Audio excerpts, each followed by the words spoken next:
یہ دنیا کی آگ کا حال ہے میرے بھائیوں، جہنم کی آگ تو دنیا کی آگ سے 70 گنا زیادہ ہوگی۔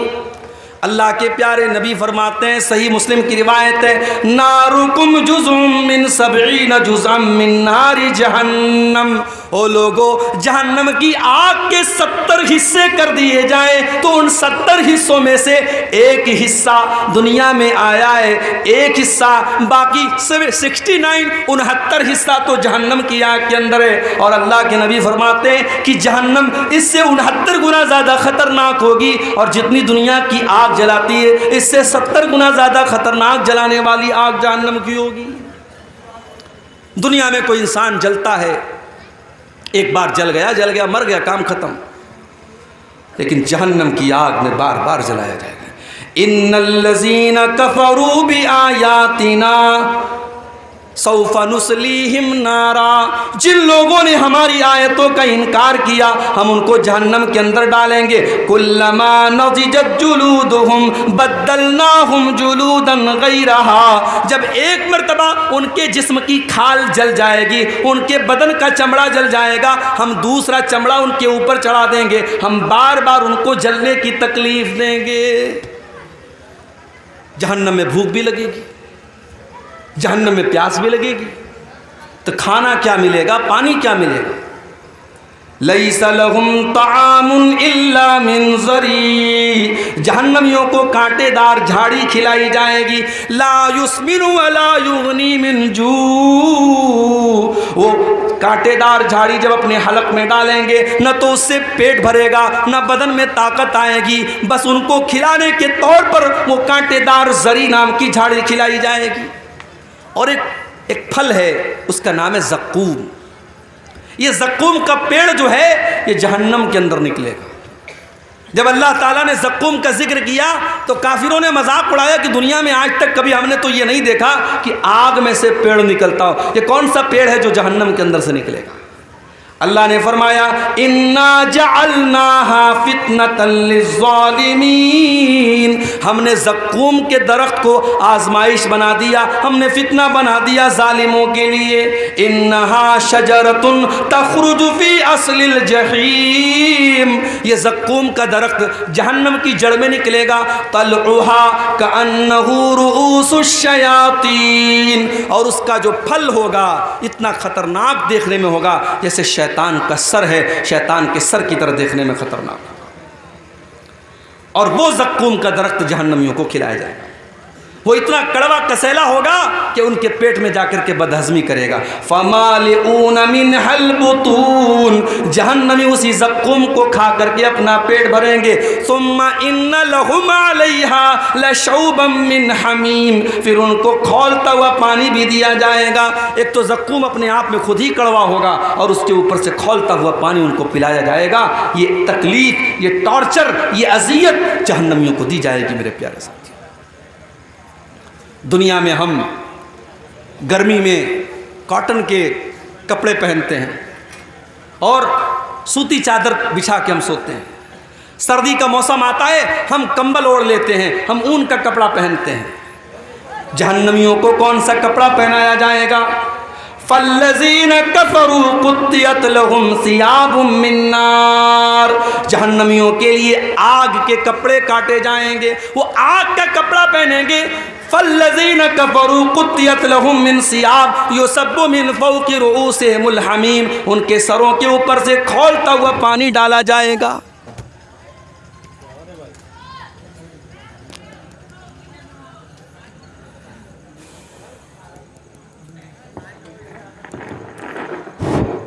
ان کے سروں کے اوپر سے کھولتا ہوا پانی ڈالا جائے گا۔ یسحر بہ ما فی بطونہم والجلود، جب کھولتا ہوا پانی ان کے سر پہ ڈالا جائے گا ان کی اندر کی اتڑیاں بھی اس سے جل جائیں گی، ان کی چمڑیاں بھی جل جائیں گی۔ یہ جہنم کا عذاب ہوگا میرے بھائی۔ اور جانتے ہو دنیا میں کہیں زخم ہو جاتا ہے نا تو زخم کے اندر پیپ بھر جاتا ہے، پیلا پیلا پیپ، ہمارے یا اس کو مواد بولتے، پتہ نہیں آپ کے بنگلہ میں کیا بولتے ہیں، پیپ اور مواد اس کو کہا جاتا ہے۔ جہنمیوں کو وہ پیپ اور مواد پلایا جائے گا یسقا من ماء صدید، جہنمیوں کو پیپ اور مواد پلایا جائے گا، یتجرعہ ولا یکاد یسیغہ، وہ اتنا خطرناک ہوگا، وہ اتنا گندا ہوگا، وہ اتنا گھناؤنا ہوگا کہ جہنمی بیچارہ پیاس سے پریشان ہوگا، لیکن وہ اس پیپ اور مواد کو بڑی مشکل سے اپنی حالت کے نیچے اتارے گا۔ وَيَأْتِيهِ الْمَوْتُ مِنْ كُلِّ مَكَانٍ وَمَا هُوَ بِمَيِّتٍ، وہ بیچارہ ہر طرف سے موت اس کے پاس آئے گی مگر پھر بھی وہ مرے گا نہیں۔ جہنمیوں کو موت نہیں آئے گی، جہنمیوں کو موت نہیں آئے گی۔ کیوں؟ کیونکہ جب جنتی جنت میں چلے جائیں گے اور جہنمی جہنم میں چلے جائیں گے تو اللہ تبارک و تعالیٰ موت کو ایک دمبے کی شکل میں، ایک میڑھا کی شکل میں لائے گا اور موت کے گلے پر چھری چلا دی جائے گی، موت کو ذبح کر دیا جائے گا، موت کو قربان کر دیا جائے گا اور اعلان کر دیا جائے گا، اے جنتیوں اب ہمیشہ جنت میں رہنا ہے، اور اے جہنمیوں ہمیشہ جہنم میں رہنا ہے، اب موت آنے والی نہیں ہے، موت کا معاملہ ختم ہو گیا۔ جہنمی بیچارے پریشان ہو کر کے جہنم کے داروغہ سے ریکویسٹ کریں گے، وَنَادَا أَصْحَابُ النَّارِ أَصْحَابَ الْجَنَّةِ وَنَادَوْا يَا مَالِكُ لِيَقْضِيَ عَلَيْنَا رَبُّكَ قَالَ إِنَّكُمْ مَاكِثُونَ، جہنمی کہیں گے اے جہنم کے داروغہ، اے مالک، جہنم کے داروغہ کا نام کیا ہوگا؟ مالک، جنت کے داروغہ کا نام رضوان اور جہنم کے داروغہ کا نام مالک، تو کہیں گے اے مالک، اے جہنم کے داروغہ، اپنے رب سے کہہ دو ہمیں ایک بار مار دے، ہمیں ایک بار موت دے دے، یہ تل تل نہ مارے، یہ بار بار نہ مارے، یہ قسطوں میں نہ مارے، ایک بار ہمیں مار کے کام ختم کر دے۔ جہنم کا داروغہ کہے گا قال انکم ماکثون، اے جہنمیوں تمہیں ہمیشہ ہمیشہ اسی جہنم میں رہنا ہے، تمہیں موت آنے والی نہیں ہے۔ اللہ اکبر، کتنے پتھر دل ہو گئے ہم لوگ، اس جہنم کے بارے میں ہم سنتے ہیں، پڑھتے ہیں، ہم دعا بھی کرتے ہیں اللہ سے، ربنا آتنا فی الدنیا حسنہ وفی الآخرۃ حسنہ وقنا عذاب النار، اے اللہ جہنم کے عذاب سے بچا لے، ہم دعا بھی کرتے ہیں مگر اس جہنم سے بچنے کی کوشش نہیں کرتے۔ کتنے کام ہم ایسے کرتے جو جہنم میں لے کے جانے والے ہیں، اور ابھی میں بیان کروں گا وہ کون سے کام ہیں، چند اہم کام بیان کروں گا جو جہنم میں لے کے جاتے ہیں۔ میرے بھائیوں، ہم جہنم کے بارے میں سنتے ہیں، بیانات سنتے ہیں، تقریریں سنتے ہیں، جمعہ کے خطبے میں ہم اللہ کے پیارے نبی کی حدیثیں سنتے ہیں، مگر ہمارا دل کانپتا نہیں ہے، ہمارے رونگٹے کھڑے نہیں ہوتے ہیں، ہمارے دلوں میں ڈر پیدا نہیں ہوتا ہے۔ کیوں؟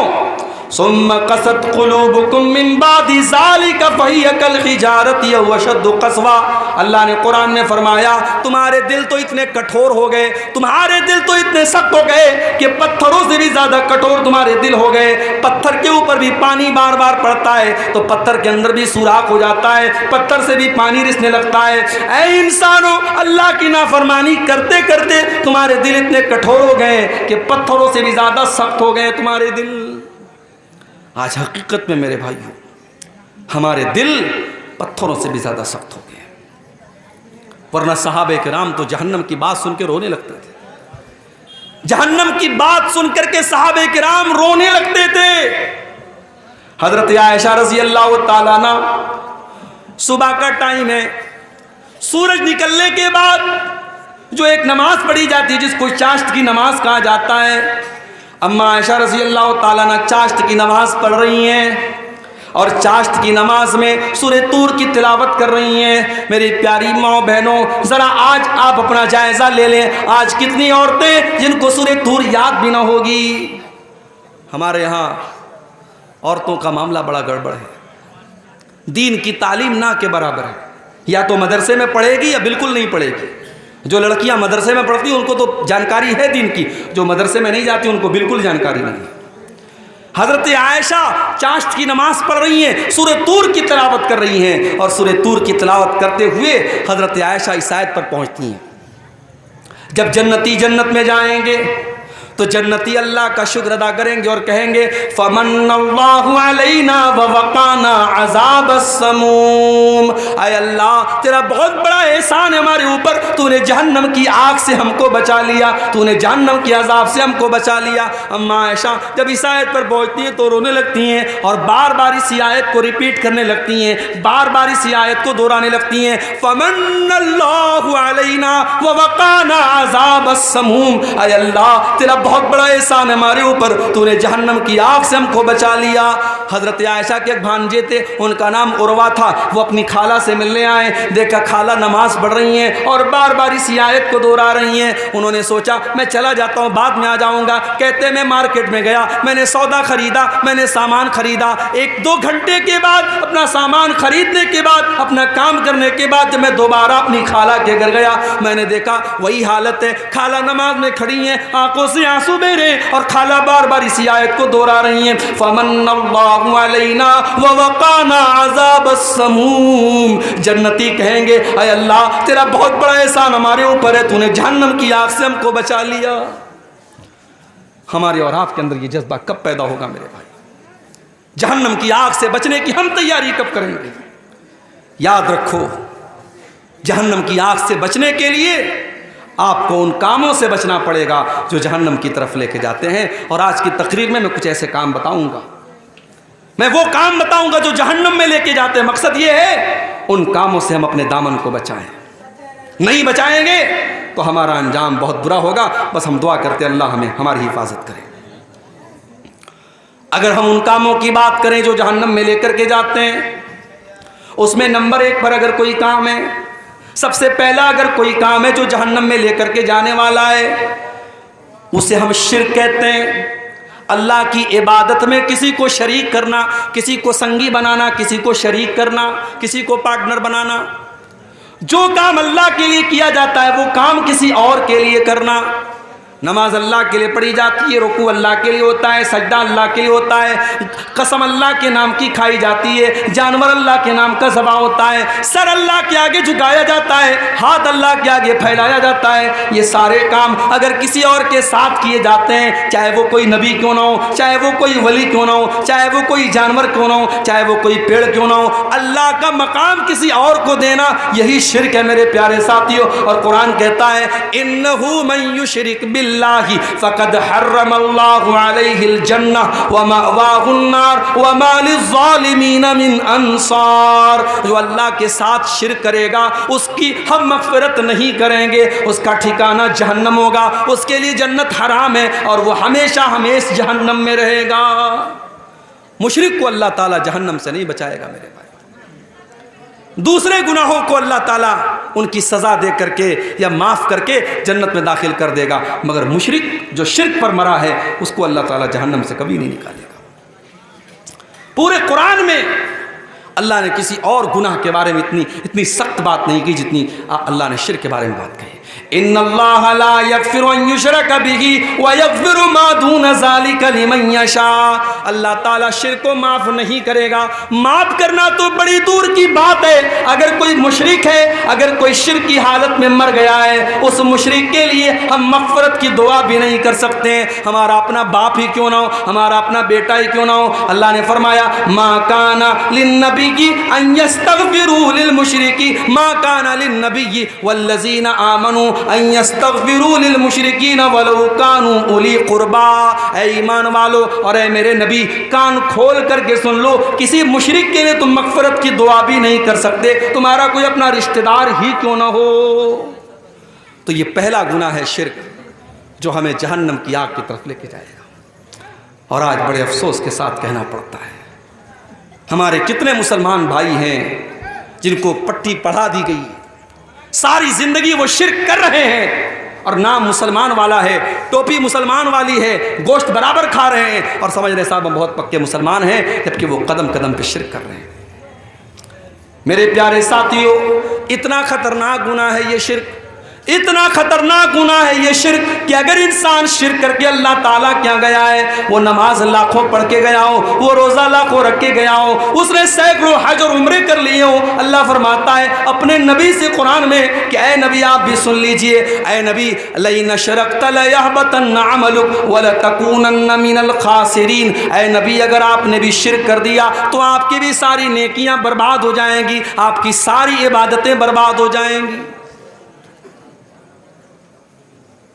سورہ انعام میں اللہ تعالیٰ نے 18 نبیوں کا ذکر کیا، اور 18 نبیوں کا ذکر کرنے کے بعد اللہ نے فرمایا وَلَوْ أَشْرَكُوا لَحَبِطَ عَنْهُمْ مَا كَانُوا يَعْمَلُونَ، اگر ہمارے نبیوں نے بھی، ہمارے پیغمبروں نے بھی شرک کیا ہوتا، ان کی ساری نیکیاں برباد ہو گئی ہوتی۔ تو یہ پہلا عمل ہے میرے پیارے ساتھیوں جو جہنم میں لے کر کے جانے والا ہے۔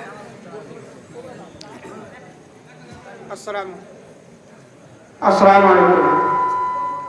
ہوٹل کا ٹوکن 100 کے بجائے 80 ہو گیا ہے اور کھانا بچا ہوا ہے، جن حضرت کو کھانے کی ضرورت ہے وہ جا کے کھا سکتے ہیں۔ 100 کے بجائے 80 ہو گیا ہے، جن حضرت کو کھانے کی ضرورت ہو وہ جا کے کھا سکتے ہیں۔ دوسرا گناہ جو انسان کو جہنم کی طرف لے کے جاتا ہے، شرک آپ نے سن لیا۔ اب شرک ہی سے ملتا جلتا ہے گناہ ہے کفر کرنا۔ شرک کیا ہے؟ اللہ کی عبادت میں کسی کو شریک کرنا۔ کفر کیا ہے؟ اللہ کو نہ ماننا یا رسول کو نہ ماننا، یا جن باتوں پر ایمان لانا ضروری ہے ان میں سے کسی بات کا انکار کرنا۔ مثال کے طور پر آدمی اللہ کو مانتا ہے، رسول کو نہیں مانتا، یا رسول کو مانتا اللہ کی کتابوں کو نہیں مانتا، یا اللہ کی کتابوں کو مانتا ہے اللہ کے فرشتوں کو نہیں مانتا، یا فرشتوں کو مانتا ہے تقدیر کو نہیں مانتا، تقدیر کو مانتا ہے قیامت کو نہیں مانتا۔ جتنی چیزوں پر ایمان لانا ضروری ہے، انیوار ہے، کمپلسری ہے، ان چیزوں میں سے کسی چیز کا انکار کرنے والا کافر ہے، اور کافر بھی جنت میں نہیں جائے گا، جہنم میں جائے گا۔ وَمَن يَكْفُرْ بِالْإِيمَانِ فَقَدْ حَبِطَ عَمَلُهُ، جو اللہ تعالیٰ کے اوپر ایمان لانے والی کسی چیز کا انکار کرے گا، فقد حبط عملہ، اس کے سارے عمل برباد ہو جائیں گے، وَهُوَ فِي الْآخِرَةِ مِنَ الْخَاسِرِينَ، اور آخرت میں وہ نقصان اٹھانے والوں میں سے ہوگا۔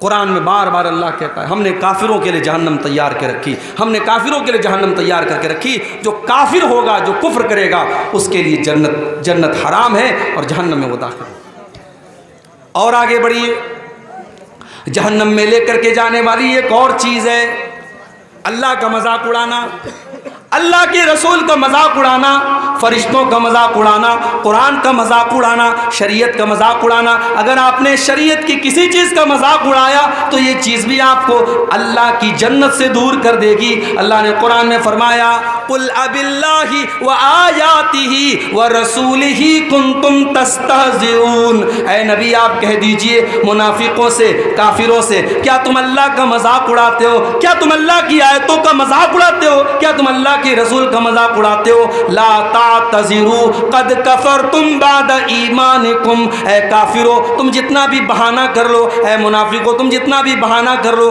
جب تم نے اللہ کا مذاق اڑا لیا، جب تم نے رسول کا مذاق اڑا لیا، جب تم نے اللہ کے فرشتوں کا مذاق اڑا لیا تو تم کافر ہو گئے، تم برباد ہو گئے۔ اس لیے اللہ اور اس کے رسول کا مذاق اڑانے والا کافر ہو جاتا ہے میرے بھائی۔ تو جب مذاق اڑانے والا کافر ہو جاتا ہے تو جو نبی کو گالی دیتا ہے، جو نبی کو برا بھلا کہتا ہے، جو نبی پر تانے مارتا ہے، اب ذرا سوچو اس کا انجام کیا ہوگا۔ اللہ کے نبی کے دور میں ایک آدمی اسلام قبول کرتا ہے، مسلمان ہوتا ہے، پڑھا لکھا تھا۔ اللہ کے نبی نے اسے ڈیوٹی سونپی کہ قرآن جب اترے تو اس قرآن کو لکھنے والے صحابہ میں آپ نے اس انسان کو بھی شامل کر دیا کہ جب قرآن اترے تو تم لکھ لیا کرو۔ بخاری کے الفاظ ہیں، کچھ دنوں تک وہ اللہ کے نبی کے ساتھ رہا اور اللہ کے نبی کے ساتھ کچھ قرآن کی آیتوں کو اس نے لکھا بھی، اور اس کے بعد وہ مرتد ہو گیا، وہ کافر ہو گیا، وہ اسلام کو چھوڑ کے چلا گیا، دوبارہ عیسائی بن گیا۔ جب وہ عیسائی بن گیا اس نے جا کر کے لوگوں میں یہ پروپیگنڈا شروع کر دیا، یہ پھیلانا شروع کر دیا، ارے محمد کو تو کچھ نہیں آتا، جو میں نے لکھ کر کے دیا ہے بس اتنا ہی آتا ہے، اس سے زیادہ تو محمد کو کچھ بھی نہیں آتا ہے۔ اللہ کے نبی پر جھوٹی تہمت لگا رہا ہے، جھوٹا بہتان لگا رہا ہے، الزام لگا رہا ہے۔ اللہ کے نبی خاموش رہے، کوئی جواب نہیں دیا۔ اللہ کے اوپر آپ نے چھوڑ دیا کہ اللہ تیرے نبی کا مذاق اڑا رہا ہے، اب تو فیصلہ کر دے۔ کچھ دنوں کے بعد اس کی موت ہو گئی، وہ آدمی مر گیا۔ مرنے کے بعد اس کی قوم کے لوگوں نے اس کو قبرستان میں لے جا کر کے دفن کیا۔ رات کو دفن کیا، اگلے دن کیا دیکھتے ہیں، اس کی لاش قبر کے باہر پڑی ہوئی ہے۔ اس کے ساتھیوں نے کہا لگتا ہے محمد صلی اللہ علیہ وسلم اور ان کے ساتھیوں نے بدلہ لیا ہے، اسے دشمنی لی ہے اور اس کو قبر سے باہر نکالا ہے۔ انہوں نے اور گہری قبر کھودی اور گہرا گڈھا کھودا اور اس میں اس کو دفن کر دیا۔ اگلے دن پھر جا کے دیکھا تو لاش باہر رکھی ہوئی ہے۔ 3 دن تک لگاتار گڈھا کھودتے رہے، اس انسان کی لاش کو زمین میں دفن کرتے رہے، لیکن زمین نے اس کی لاش کو قبول نہ کیا۔ جب تیسرے دن بھی ایسا ہوتا چلا گیا، وہ سمجھ گئے کہ یہ انسان کا کام نہیں ہے، یہ اللہ کا کام ہے، یہ اللہ کی طرف سے غضب نازل ہو رہا ہے۔ انہوں نے لے جا کر کے اس کی لاش کو کوڑے میں پھینک دیا۔ میرے بھائیوں، آج بھی اگر کوئی نبی کا مذاق اڑاتا ہے، کوئی اللہ کا مذاق اڑاتا ہے، اس کا انجام بہت برا ہونے والا ہے۔ یہ بات یاد رکھو، 1400 سال سے لے کر کے آج تک کی تاریخ گواہ ہے، نبی اکرم کا مذاق اڑانے والا اور اسلام کا مذاق اڑانے والا آخرت میں تو جو ہوگا ہوگا، دنیا میں بھی وہ برباد ہونے والا ہے میرے پیارے ساتھی۔ اور آگے بڑھیے، ایک اور چیز ہمیں جہنم میں لے کر کے جانے والی ہے۔ یا ایھا الذین آمنوا لا تاکلوا الربا اضعافا مضاعفا، اے ایمان والو تم سود نہ کھانا، تم بیاج نہ کھانا، واتقوا اللہ لعلکم تفلحون، اللہ سے ڈرو تبھی تم کامیاب ہو سکتے ہو، تم سود کھا کر کے کامیاب نہیں ہو سکتے۔ سود کھانے والا، بیاج کھانے والا، یہ بھی جہنم کو اپنے اوپر لازم کر رہا ہے۔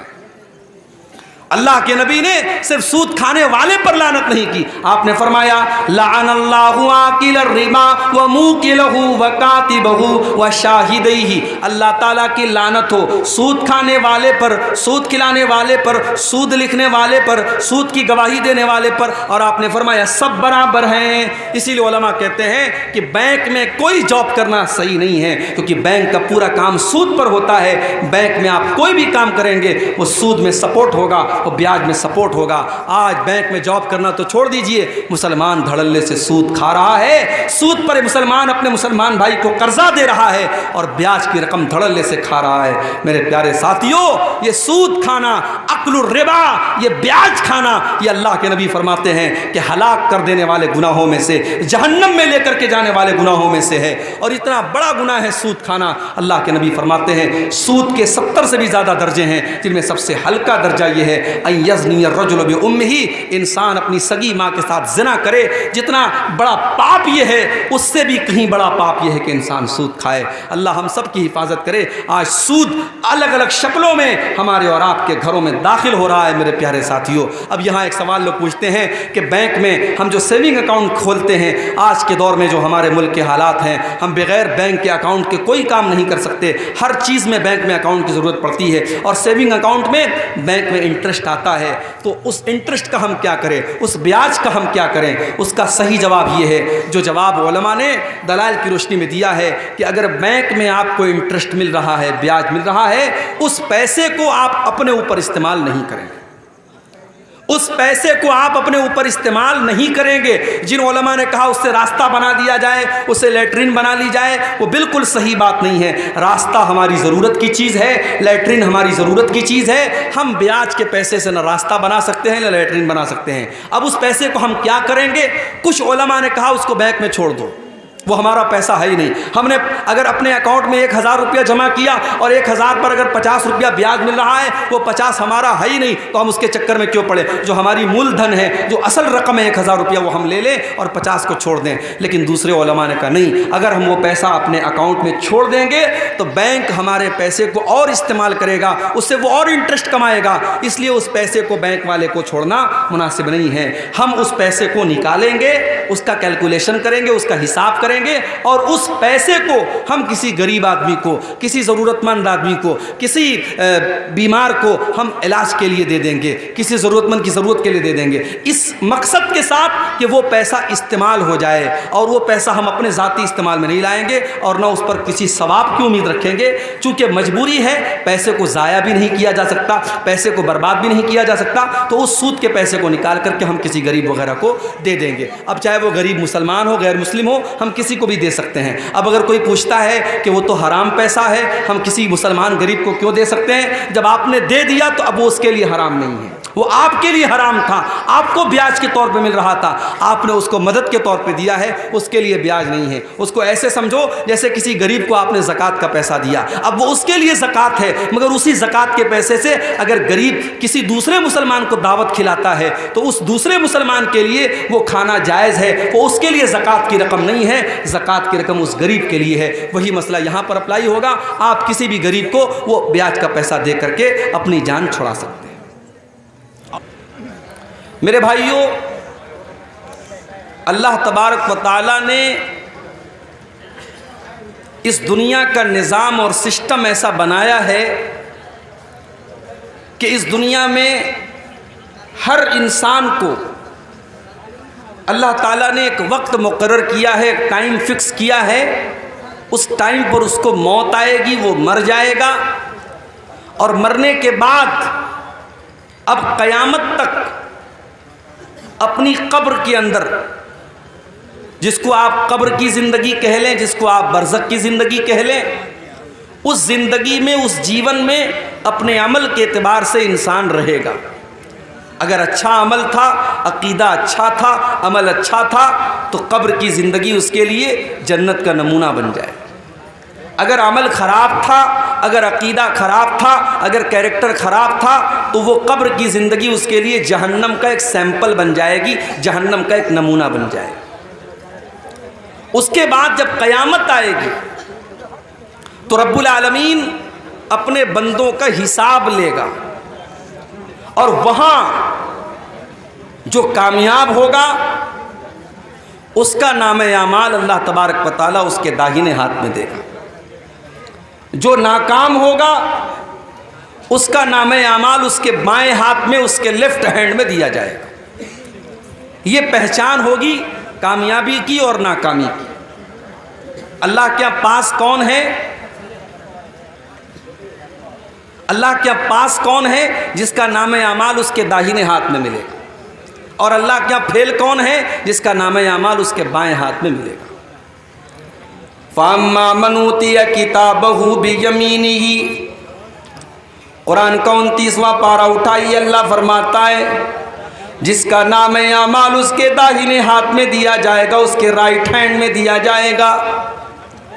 فَيَقُولُ هَاؤُمُ اقْرَءُوا كِتَابِيَهْ، وہ کہے گا اے لوگو یہ دیکھو، یہ ہے میری کتاب، یہ ہے میرا نام اعمال، یہ ہے میری زندگی بھر کا کچا چٹھا۔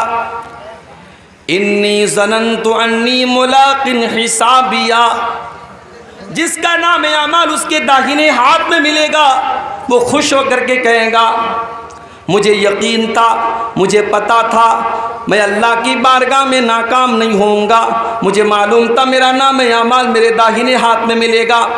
جب دنیا کے لوگ اللہ کے احکام کی خلاف ورزی کیا کرتے تھے، میں اللہ کے احکام کے اوپر چلا کرتا تھا، فجر کی اذان ہوا کرتی تھی، الصلاۃ خیر من النوم کی آواز لاؤڈ اسپیکر سے آیا کرتی تھی، مؤذن چلا چلا کر کے کہتا تھا کہ اذان نماز نیند سے بہتر ہے، الصلاۃ خیر من النوم نماز نیند سے بہتر ہے۔ میرے دوسرے ساتھی رات رات بھر موبائل میں لگے رہتے تھے اور فجر کے ٹائم سوئے پڑے رہتے تھے، میں سردی میں، گرمی میں، بارش میں اٹھ کر کے فجر کی نماز جا کر کے ادا کیا کرتا تھا، کیونکہ میں نے اپنے نبی سے سنا تھا، میں نے اپنے نبی کی حدیث سنی تھی کہ دنیا کے اندر سب سے قیمتی چیز اگر کوئی ہے تو فجر کی 2 رکعت ہے، فجر کی 2 رکعتیں یہ دنیا کی تمام نعمتوں سے بہتر ہیں۔ میں اپنی نیند کو قربان کر کے فجر کی نماز پڑھا کرتا تھا۔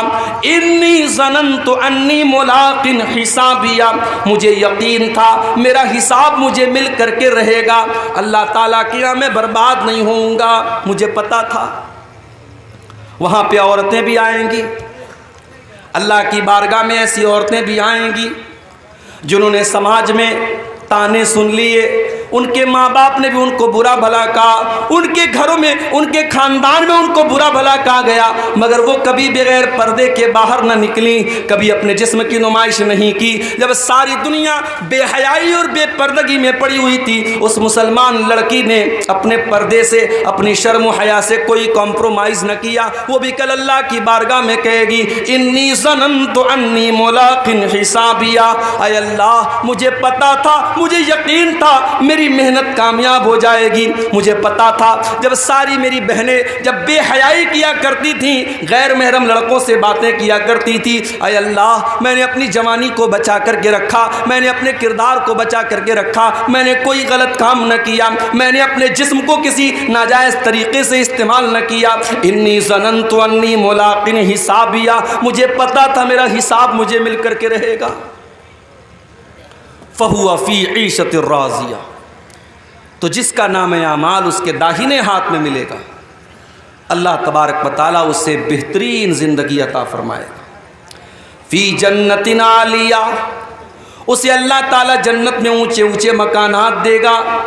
قطوفہا دانیہ، دنیا میں اس بیچارے کو کبھی پھل فروٹ ملے ہوں یا نہ ملے ہوں، جنت میں سارے پھل فروٹ اس کو بڑی آسانی کے ساتھ مل جائیں گے۔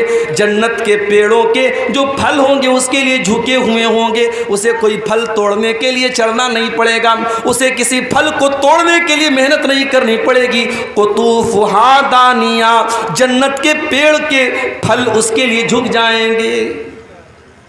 اللہ فرمائے گا کلوا واشربوا ہنیئا بما اسلفتم فی الایام الخالیہ، میرے بندو تم نے دنیا میں بڑی محنت کی ہے، تم نے اللہ کو راضی کرنے کے لیے بڑی قربانیاں دی ہیں، بڑے امتحان جھیلے ہیں، میرے بندو تمہارے کھانے اور پینے کے دن ہیں، آج تمہارے موج کرنے کے دن ہیں، آج تمہارے مزے لینے کے دن ہیں، تم خوب کھاؤ، خوب پیو، خوب اپنی لذتوں سے فائدہ اٹھاؤ۔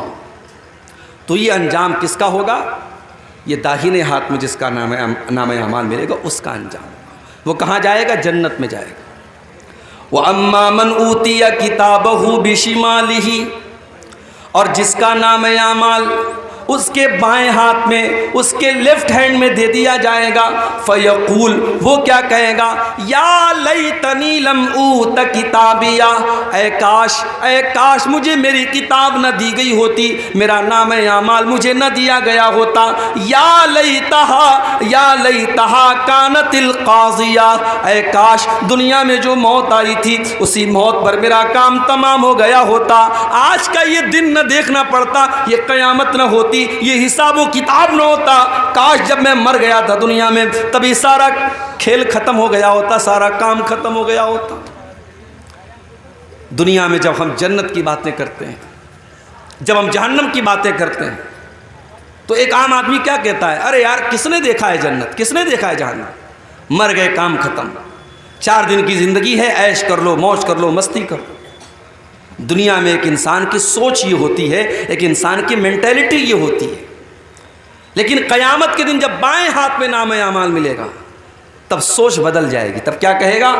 یا لیتہا کانت القاضیہ، اے اللہ میں بہت بڑے دھوکے میں پڑا ہوا تھا، میں تو دنیا میں کہا کرتا تھا کہ جنت اور جہنم نام کی کوئی چیز نہیں ہے، قیامت نام کی کوئی چیز نہیں ہے، میں تو کہا کرتا تھا کہ مر گئے تو کام ختم ہو گیا، اے کاش میری وہ بات سچی ہوئی ہوتی، کاش دنیا میں جو موت آئی تھی اسی موت پر کھیل ختم ہو گیا ہوتا۔ ما اغنا عنی مالیہ، میرا مال، میرا پیسہ، میری دولت میرے کوئی کام نہیں آیا، جو میں نے بیاج کے ذریعے پیسہ کمایا تھا، جو پڑوسیوں کا حق مارا تھا، جو بھائیوں کا حق مارا تھا، جو بہنوں کا حق مارا تھا، بڑی دولت میں نے اکٹھا کر لی تھی، بڑی پراپرٹی میں نے بنا لی تھی، ما اغنا عنی مالیہ، میرا مال میرے کوئی کام نہیں آیا۔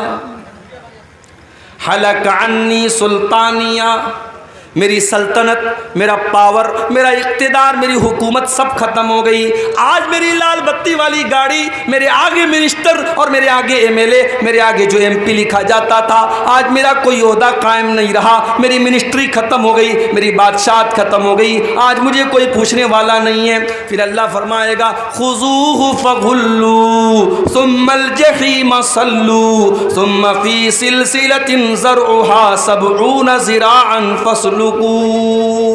اللہ فرمائے گا فرشتوں سے پکڑ دو اس کو باندھ دو، اس کو 70 گز لمبی زنجیروں میں جکڑ دو۔ انہ کان لا یؤمن باللہ العظیم، یہ اللہ تبارک و تعالیٰ کے اوپر ایمان نہیں رکھتا تھا، ولا یحض علی طعام المسکین، یہ غریبوں کو کھانا کھلانے پر ابھارا نہیں کرتا تھا، یہ غریبوں کو کھانا نہیں کھلاتا تھا۔ فلیس لہ اليوم ہاہنا حمیم، آج اس کو کھولتا ہوا پانی دیا جائے گا، آج کوئی اس کا دوست اور مددگار نہیں ہے۔ میرے بھائیوں، دنیا میں ہم اور آپ جس کو بھی کامیابی سمجھتے ہیں، دنیا میں ہم کس کو کامیابی سمجھتے ہیں؟ دنیا میں ہماری نظر میں کامیابی یہی ہے کہ پورنیہ شہر کے اندر بہترین مکان مل جائے، کامیاب ہو گئے ہم۔ گورنمنٹ جاب مل جائے، کامیاب ہو گئے ہم۔ سماج میں عزت مل جائے، کامیاب ہو گئے ہم۔ کوئی کرسی مل جائے، کوئی پاور مل جائے، کامیاب ہو گئے ہم۔ مگر حقیقت میں اگر آپ قرآن کا مطالعہ کریں گے اور اللہ سے آپ سوال کریں گے کہ اے اللہ تیری نظر میں کامیابی کیا ہے، تو اللہ کا جواب آئے گا فَمَنْ زُحْزِحَ عَنِ النَّارِ وَأُدْخِلَ الْجَنَّةَ فَقَدْ فَازَ، جس کو جہنم سے بچا لیا گیا، جس کو جنت میں ڈال دیا گیا، وہی کامیاب ہے۔ وَمَا الْحَيَاةُ الدُّنْيَا إِلَّا مَتَاعُ الْغُرُورِ، اور جس دنیا کے چکر میں پڑ کر کے تم اپنے اللہ کو بھول کے بیٹھے ہو، اس دنیا کی اوقات نہیں ہے، اس دنیا کی حیثیت نہیں ہے کہ وہ دنیا تمہارے کام آئے۔ وَمَا الْحَيَاةُ الدُّنْيَا إِلَّا مَتَاعُ الْغُرُورِ، وہ دنیا تو دھوکے کا سامان ہے، بہت بڑی دھوکے باز ہے۔ دنیا تو دھوکے باز ہے میرے بھائی۔ دنیا نے آج تک کسی کے ساتھ وفا نہیں کی، آپ کے ساتھ کیا کرے؟ دنیا میں دولت کمانے والا قارون گزرا تھا، بڑی دولت تھی اس کے پاس، کیا دولت اس کے کام آئی؟ نہیں، مر گیا، اللہ نے خزانے کے ساتھ زمین میں دھسا دیا۔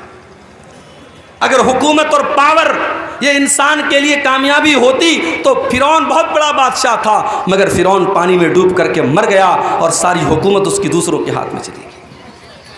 اگر دنیا میں جسمانی طاقت اور اپنی باڈی اور اپنے جسم کے اوپر غرور کرنے والوں کو یہ لگتا ہے کہ میں بہت بڑا باڈی بلڈر ہوں، میں بڑا مضبوط جسم کا مالک ہوں اور 100 کلو میرا وزن ہے اور اس لیے میں کامیاب ہوں، تو سن لو، قوم عاد ایک قوم گزری تھی، قوم سمود ایک قوم گزری تھی، وہ بھی بڑے باڈی بلڈر تھے، وہ بھی بڑے طاقتور تھے، بڑے لمبے لمبے تھے، وہ پہاڑوں کو کاٹ کاٹ کر کے مکان بناتے تھے، اللہ نے زمین میں پٹک پٹک کے مار دیا، ایسی ہوا چلائی اللہ نے، ان کی لاشیں زمین پر بچھ گئیں، ان کے سر الگ ہو گئے، ان کے دھڑ الگ ہو گئے، اور کھجور کے سڑے ہوئے تنے کی طرح ان کی ڈیڈ باڈی زمین پر پڑی رہ گئی۔ میرے پیارے ساتھیوں، نہ جسم اور نہ مال، نہ دولت، نہ شہرت، یہ تمام چیزیں کامیابی کی ضمانت نہیں ہیں۔ کامیابی کیا ہے؟ جس کے بارے میں اللہ فیصلہ کر دے کہ اسے جہنم سے بچا لیا گیا اور اسے جنت میں داخل کر دیا گیا، کامیاب وہی انسان ہے میرے بھائی۔ اچھا، یہ جو جہنم ہے، یہ جہنم کیسی ہوگی؟ اس جہنم کے اندر جہنمیوں کو کیا سزائیں دی جائیں گی؟ یہ پورا ایک ٹاپک ہے، پورا ایک عنوان ہے، اس پر ہم تھوڑی سی روشنی آج ڈالیں گے کہ جہنم کیا ہے۔ اللہ تبارک و تعالیٰ قرآن کریم کی 30ویں پارے میں فرماتا ہے ان جہنم کانت مرصادا للطاغین مآبا لابثین فیہا احقابا، جہنم گھات لگا کر کے بیٹھی ہے، جہنم تمہارا انتظار کر رہی ہے، جہنم تمہاری پرتیکشا کر رہی ہے، جہنم اس انتظار میں ہے کہ جہنم میں اس کے اندر داخل ہو جائیں۔ لیکن کس کا انتظار کر رہی ہے؟ للطاغین مآبا، جہنم اللہ کے نافرمانوں کا، اللہ کے مجرموں کا، اللہ کے قانون کو توڑنے والوں کا، اللہ کو ناراض کرنے والوں کا انتظار کر رہی ہے۔ اور جہنم میں جو چلا گیا وہ یہ نہیں کہ بس گیا اور نکل جائے گا، نہیں، لابثین فیہا احقابا، بڑے لمبے ٹائم تک، بڑے لمبے پیریڈ تک جہنم میں رہے گا۔ اگر ایمان والا ہے، اگر مومن ہے، اپنے گناہوں کی سزا جھیلنے کے بعد نکلے گا، کب نکلے گا یہ اللہ ہی جانتا ہے، اور اگر کافر ہے، اگر مشرک ہے، اگر منافق ہے، وہ تو ہمیشہ ہمیشہ جہنم کے اندر رہے گا۔ لابثین فیہا احقابا، جہنمی جہنم کے اندر بہت لمبے پیریڈ تک رہیں گے۔ دنیا میں گرمی لگی، ہم نے پنکھا لگا لیا، اور دولت آ گئی، ہم نے کولر لگا لیا، اور پیسے آ گئے، ہم نے اے سی لگوا لیا، لائٹ ہمارے گاؤں میں کٹ گئی، ہم نے انورٹر لگا لیا، ہم نے جنریٹر لگا لیا۔ لیکن میرے پیارے ساتھیوں، جہنم میں آپ کو گرمی لگے گی، وہاں کوئی پنکھا نہ چلے گا، جہنم میں پیاس لگے گی، وہاں کوئی ٹھنڈا پانی نہ ملے گا۔ لا یذوقون فیہا بردا ولا سلا ولا شرابا، جہنم کے اندر نہ تو ان کو پانی دیا جائے گا، نہ ان کو ٹھنڈک دی جائے گی، جہنم میں صرف گرمی ہی گرمی ہوگی۔ اور کھانے کو کیا ملے گا؟ الا حمیما وغساقا، ان کو کھولتا ہوا گرم پانی اور پیپ اور مواد پلایا جائے گا. الا حمیما وغساقا جزاء وفاقا، یہ اللہ کے نافرمانوں کا پورا پورا بدلہ ہے جو جہنم میں دیا جائے گا. آپ لوگ جلسہ کرتے ہیں تو جلسے کا ایک آج کل فیشن چلا ہے، گیٹ بنواتے ہیں. ابھی سیمانچل میں تو غنیمت ہے، مالدہ وغیرہ میں، بنگال میں ہمارے بنگالی وقتہ لوگ جاتے رہتے ہیں، میں تو کم جاتا ہوں بنگال میں. وہاں دیکھتا ہوں بالکل روڈ پر ایک بہت بڑا گیٹ لگتا ہے، اور گیٹ پر اگر عبدالغفار صاحب کی تقریر ہے تو خوب بڑا سا فوٹو لگتا ہے. اچھا، مجھ سے لوگ فوٹو مانگتے ہیں جلسے والے کہ مولوی صاحب فوٹو دے دیجیے، ہم پوسٹر پہ ڈالیں گے، ہم گیٹ پر ڈالیں گے. میں منع کرتا ہوں نہیں، فوٹو مت ڈالیے. لیکن آج کے دور میں کیا مشکل ہے، وہ یوٹیوب سے لے لیتے ہیں، وہ انٹرنیٹ سے لے لیتے ہیں، تو فوٹو ملنے میں تو کوئی مشکل کام نہیں ہے. تو بڑے بڑے گیٹ لگاتے ہیں.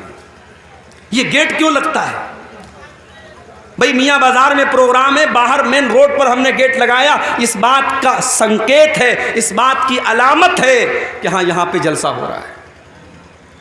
جہنم کے اندر بھی گیٹ ہوگا. کتنا گیٹ ہوگا؟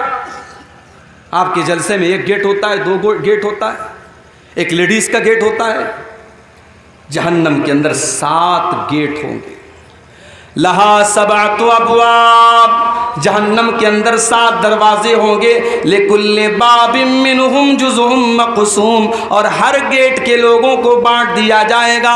سارے دروازوں سے کون لوگ داخل ہوں گے ان کا بٹوارا کر دیا جائے گا کہ اس دروازے سے شرابی جائے گا، اس دروازے سے زانی جائے گا، اس دروازے سے بے نمازی جائے گا، اس دروازے سے حرام خور جائے گا. 7 دروازے سے جو لوگ داخل ہوں گے، لکل باب منہم جزء مقسوم، ان کا بٹوارا پہلے سے ہو جائے گا. اچھا، جہنم میں جب جہنمی جائیں گے تو ایسا نہیں سنگل نہیں جائیں گے، وہ گروپ کی شکل میں جائیں گے. پورا گروپ ہوگا. بدکار لوگوں کا الگ گروپ ہوگا، بے نمازیوں کا الگ گروپ ہوگا، جھوٹے لوگوں کا الگ گروپ ہوگا، چغل خوروں کا الگ گروپ ہوگا.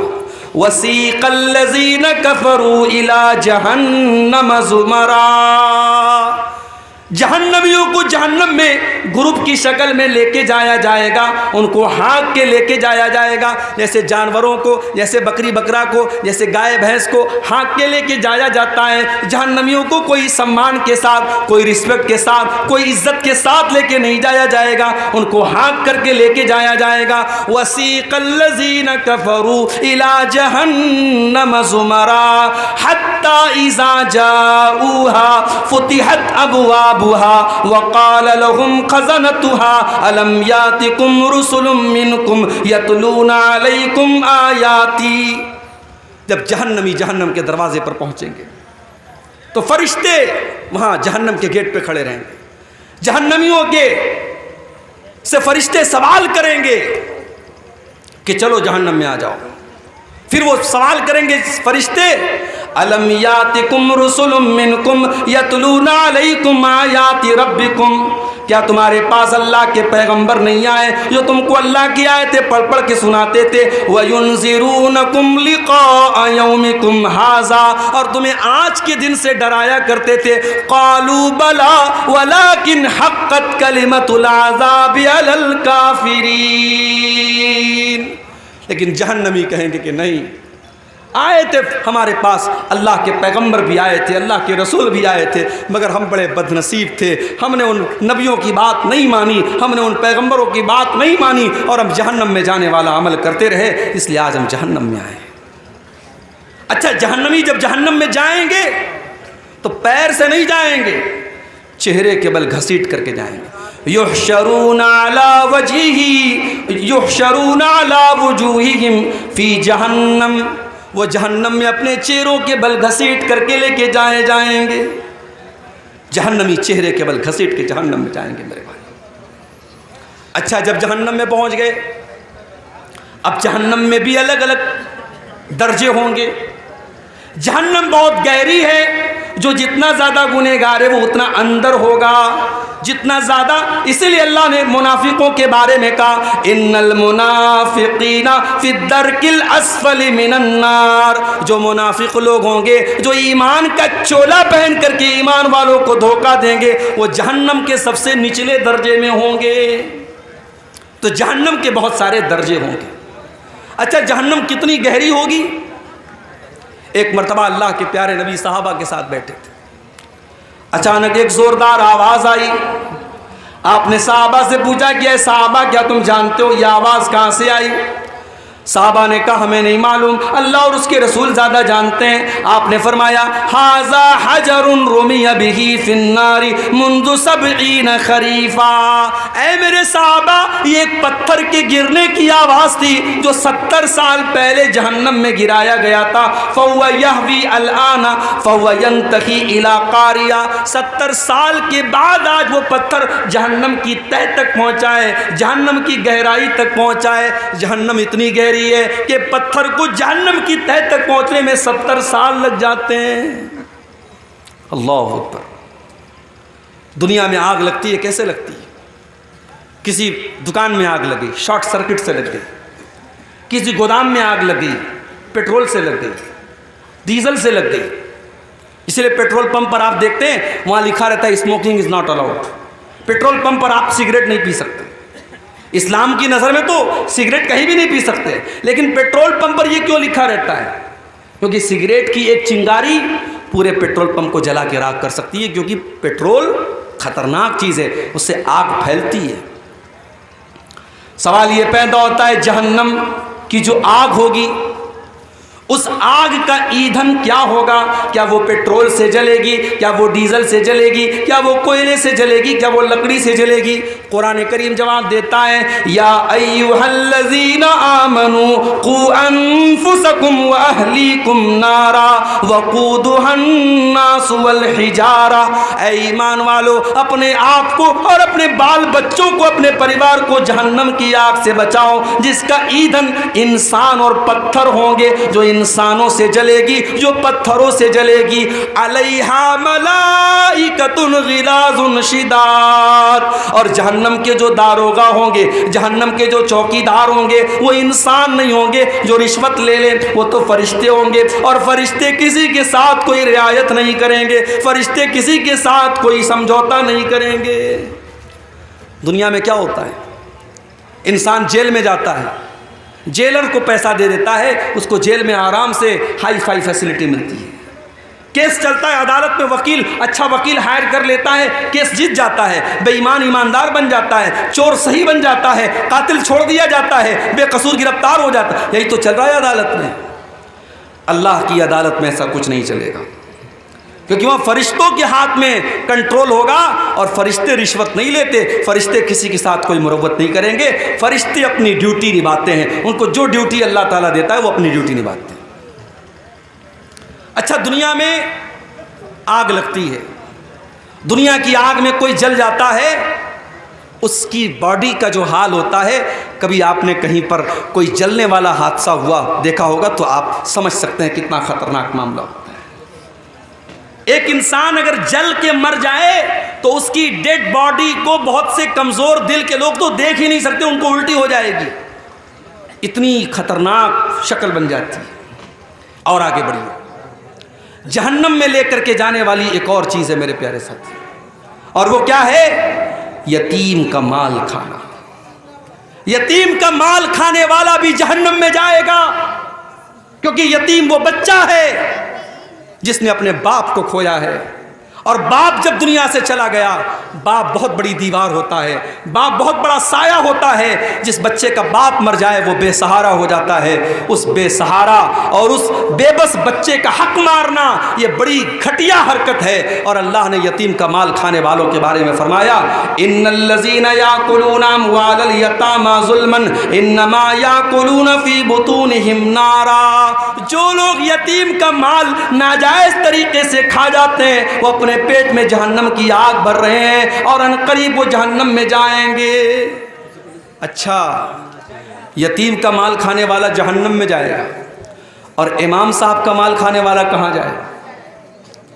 5 ٹائم کی نماز پڑھانے والا مولوی جو دنیا کی سب سے خطرناک ڈیوٹی نبھا رہا ہے. دنیا میں سارا محلہ سارا گاؤں سویا رہے، مسجد کا امام اگر کسی دن سویا رہ جائے اور فجر میں ٹائم سے نہ پہنچ پائے تو پورا محلہ گریبان پکڑ کے حساب لیتا، مولوی صاحب فجر میں آپ نہیں اٹھے، فجر میں آپ نہیں اٹھے. اور اس کو تنخواہ کتنی دیتے ہو؟ ابھی لیٹسٹ واقعہ ہوا ہے ہمارے اتر پردیش میں، کانپور میں ایک جگہ ہے، اس جگہ کا نام ہے پھپھوند. سنا ہوگا آپ نے، سوشل میڈیا پہ دیکھا ہوگا. مولوی صاحب بیچارے نوجوان آدمی، 5,000 روپیہ سیلری ان کو مل رہی تھی، پنکھے سے لٹک کر کے انہوں نے جان دے دی، سوسائڈ کر لیا. امام صاحب کا کمرہ کھولا گیا تو امام صاحب کی لاش ملتی ہے.